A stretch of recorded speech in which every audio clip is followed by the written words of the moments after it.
treta rolando dentro da JHSF e você deve estar se perguntando, será que eu continuo com as minhas ações? Será que eu vendo tudo? Ou será que até mesmo eu opero vendido na empresa? Ou seja, ganho dinheiro com a queda dos preços. O que está acontecendo afinal, Antônio? Vou te explicar nesse vídeo toda essa polêmica, toda essa treta que está rolando dentro da JHSF. Mas antes eu quero te fazer um convite. Inscreva-se no botão vermelhinho aqui embaixo, ativa o sininho para receber as notificações dos próximos vídeos e já deixa o like. Assim eu consigo saber se você está curtindo a forma que eu estou passando o conteúdo até agora, tá? Seguinte, tá rolando uma baita de uma treta dentro da JHSF, isso já não é desse ano, tá? Já vem de algum tempo atrás, porém, isso só ficou conhecido pelo público faz pouco tempo. E o estopim foi um tweet do Renoir, uma personalidade com uma reputação bem grande aí dentro do mercado financeiro. E ali ele pautou alguns pontos bem polêmicos que ninguém tinha dado bola até agora, tá? Dentre todos os problemas da empresa, eu vou citar os principais. O primeiro deles é uma valorização dos imóveis. Como assim, Antônio? Seguinte, a JHSF está reportando nos resultados trimestrais a valorização dos seus imóveis como participante do lucro líquido. Vou te dar uma analogia para te entender. Digamos que você tem um restaurante, certo? Esse restaurante te dá um faturamento, um lucro líquido, na verdade, mensal de R$5.000. Ou seja, todo mês entra no bolso dos sócios R$5.000 limpo. Agora, digamos que você comprou esse restaurante por R$100.000 a um mês. E agora, um mês depois, esse restaurante já vale R$110.000.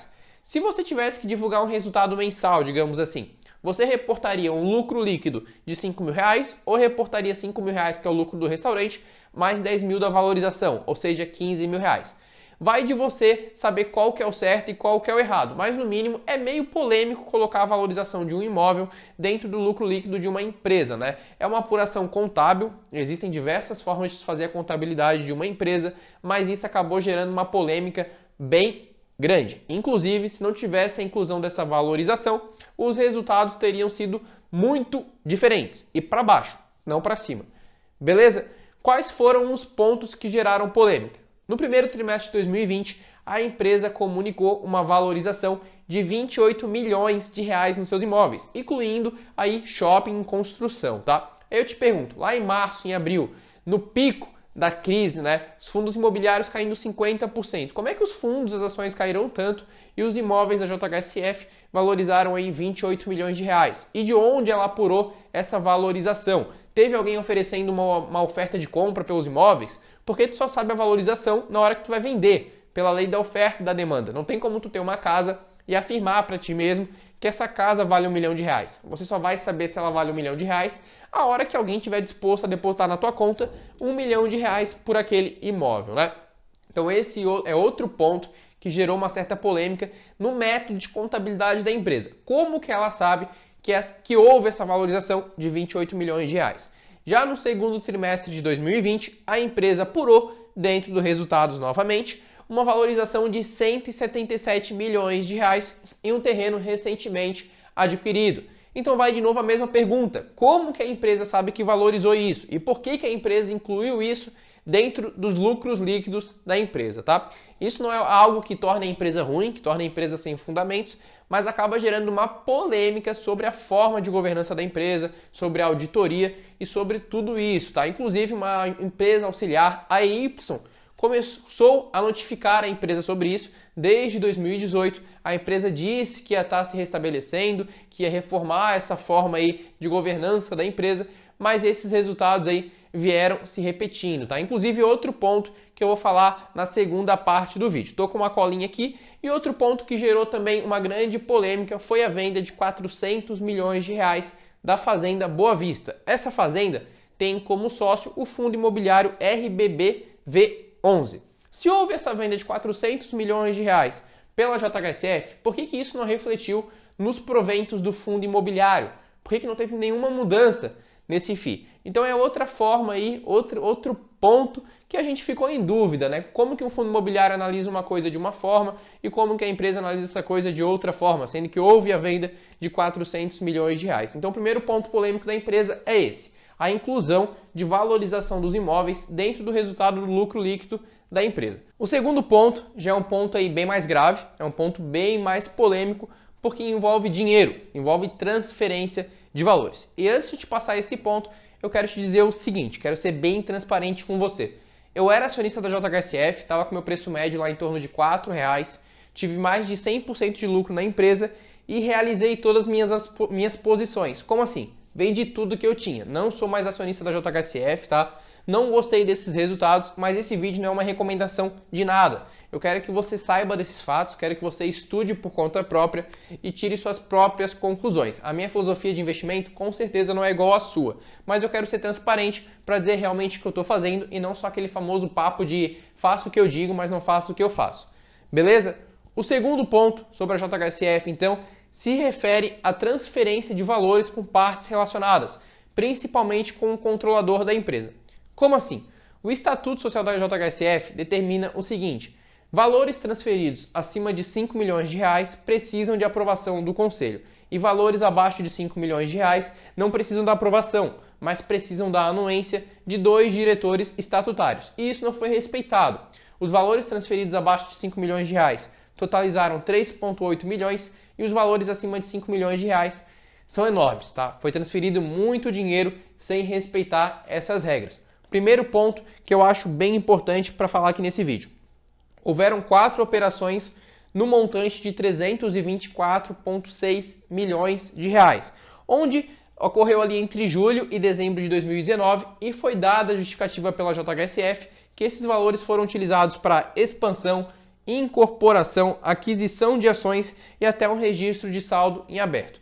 E aí fica a pergunta, por que a JHSF não comunicou o Conselho, não enviou para todo o processo que é determinado pelo Estatuto e não esperou a aprovação? Por que ela fez isso sem respeitar todas essas normas? Então isso é algo que a gente estranha numa governança, ainda mais de uma empresa tão grande, uma empresa que está sendo tão noticiada aí no mercado financeiro. Esse é o primeiro ponto.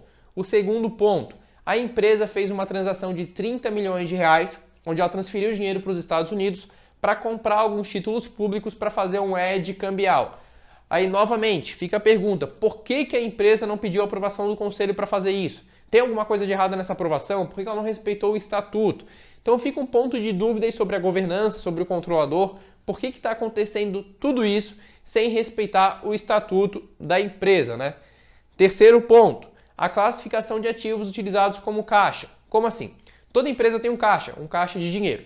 E esse caixa é utilizado para fazer a aquisição de empresas concorrentes, é usado para superar crises, é usado para pagar os credores, é um dinheiro que está ali disponível. E a JHSF está classificando ações como caixa, está classificando ativos como caixa, e não somente o dinheiro em caixa, tá? Então fica uma dúvida, né? Se a empresa tem, por exemplo, 100 milhões de reais em ações, e essas ações caem 50% mês que vem, 100 milhões viraram 50 milhões. E os resultados do segundo trimestre de 2020, que reportaram que a empresa tinha 100 milhões em caixa, agora tem só 50, 3, 4 meses depois? Então fica essa dúvida. Esse exemplo que eu dei é fictício, tá? Não é um exemplo verdadeiro, mas é só para te entender que a empresa está classificando as ações que ela possui como caixa. Então isso fica uma dúvida no ar, né? Outro ponto bem sério. A empresa fez uma inclusão de 40 milhões de reais no capital social da subsidiária do aeroporto. Se você não sabe, a JHSF tem um aeroporto, mas esse aeroporto tem um CNPJ diferente. Não é o mesmo CNPJ da JHSF, dona da Fasano e tudo mais. A JHSF aumentou sua participação no aeroporto, mas com isso ela absorveu, ela trouxe para ela um prejuízo de 13 milhões de reais do aeroporto.